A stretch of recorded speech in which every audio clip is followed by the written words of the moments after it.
High রে স্বপ্নের Italy.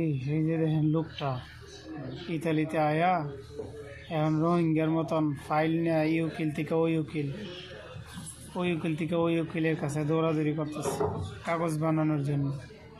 অথচ কত স্বপ্ন নিয়া কত আশা নিয়া ইতালির ভিসা নিয়ে ইতালিতে আসছিল, আজকে ভিসা নিয়ে আইসো সে রোহিঙ্গা। স্বপ্নের ইতালি এখন তার জন্য দুঃস্বপ্নের কারণ হয়ে গেছে। কত টেনশনে আছে লোকটা, দেখেন চুলের মধ্যে তেল দেওয়ার পর্যন্ত সময় পায় না। ঈদের দিনগুলো যাইতেছে, হ্যাঁ আজকে বাংলাদেশে ঈদের দিন আর আমাদের এখানে ঈদের পরের দিন। সে যাইতেছে অ্যাডভোকেটের কাছে।